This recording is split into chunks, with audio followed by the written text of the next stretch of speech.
సిరిసిల్ల పట్టణ కేంద్రంలో ప్రభుత్వ ఆసుపత్రి ముందు ధర్నా. కనీస వేతనం 26,000 రూపాయలు అమలు చేయాలి అని Telangana United medical health employees workers union CITU రాష్ట్ర కమిటీ పిలుపులో భాగంగా ఈరోజు రాజన్న సిరిసిల్ల జిల్లా జనరల్ ఆసుపత్రి ముందు జిల్లా హాస్పిటల్, వేములవాడ హాస్పిటల్, నర్సింగ్ కాలేజీలలో పనిచేస్తున్న శానిటేషన్, సెక్యూరిటీ, పేషెంట్ కేర్ కార్మికులు నిరసన దీక్ష చేపట్టారు.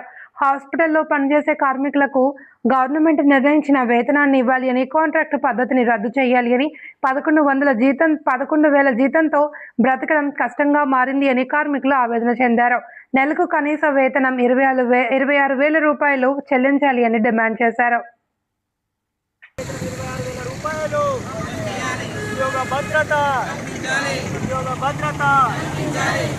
హాస్పిటల్ కార్మికులకు ప్రభుత్వం ఇచ్చిన హామీలను వెంటనే పరిష్కరించాలి. హాస్పిటల్ కార్మికుల సమస్యలను వెంటనే పోరాడదాం. హాస్పిటల్ కార్మికుల సమస్యలు పరిష్కరించేంత వరకు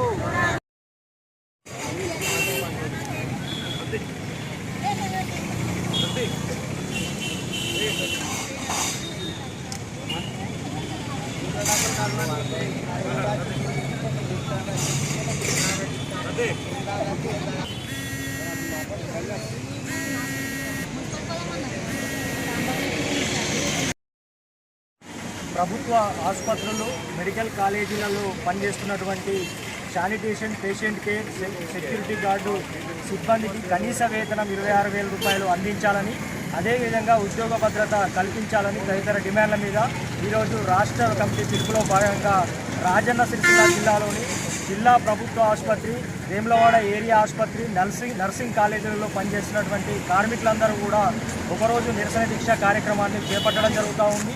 మరి ప్రధానంగా తెలంగాణ రాష్ట్రంలో అధికారంలో ఉన్నటువంటి కాంగ్రెస్ ప్రభుత్వం ఎన్నికల సందర్భంగా మరి ఆసుపత్రుల్లో పనిచేస్తున్నటువంటి కార్మికులకు మరి ఉద్యోగ భద్రత కల్పిస్తానని కాంట్రాక్టు విధానాన్ని రద్దు చేసి ప్రభుత్వం ద్వారానే వేతనాలు, కనీస వేతనం 26,000 రూపాయలు అందిస్తామని తదితర హామీలు ఇవ్వడం జరిగింది. ఇచ్చినటువంటి హామీలను 2.5 సంవత్సరాలు అవుతున్న అధికారులకు వచ్చి ఏ ఒక్క హామీని కూడా అమలు చేయనటువంటి పరిస్థితి ఉంది.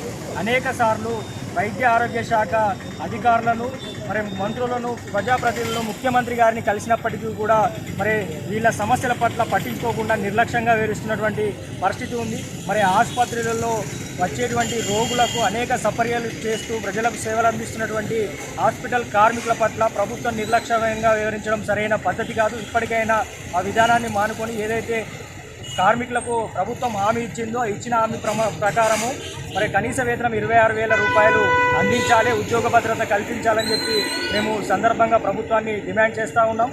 అదేవిధంగా ప్రస్తుతం కాంట్రాక్టు పద్ధతిలో ఉన్నటువంటి వీరికి 15,600 రూపాయల వేతనం జీవో నంబర్ 60 ప్రకారం రావాలి. కానీ కాంట్రాక్టర్లు మరి వేతనంలో పిఎఫ్ డబ్బులను కార్మికులకు కట్టేటువంటి కాంట్రాక్టర్ కట్టాల్సినవి కూడా కార్మికుల నుండే కడియేయడం జరుగుతూ ఉంది. శ్రమ దోపిడీ గురి చేయడం జరుగుతుంది. కేవలం 11,000 వేతనం మీద వస్తున్న పరిస్థితి ఉంది. 11,000 వేతనంతో కార్మికులు వారి కుటుంబాలను ఎలా పోషించుకుంటారని మేము అడుగుతూ ఉన్నాము. పెరిగిన ధరలకు అనుగుణంగా కార్మికులు అనేక ఇబ్బందులు ఎదుర్కొన్న పరిస్థితుల్లో ప్రభుత్వం వెంటనే స్పందించాలి. కాంట్రాక్ట్ వ్యవస్థను రద్దు చేసి ప్రభుత్వమే నేరుగా కార్మికులకు జీతాలు అందించే విధంగా చర్యలు తీసుకోవాలని మేము డిమాండ్ చేస్తూ ఉన్నాము.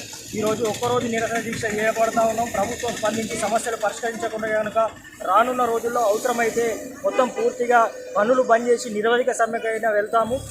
కాబట్టి ప్రభుత్వం వెంటనే స్పందించి సమస్యలు పరిష్కరించాలని డిమాండ్ చేస్తాము. 26,000 రూపాయలు హాస్పిటల్ కార్మికుల పట్ల ప్రభుత్వ నిర్లక్ష్య వైఖరి పోరాడదాం.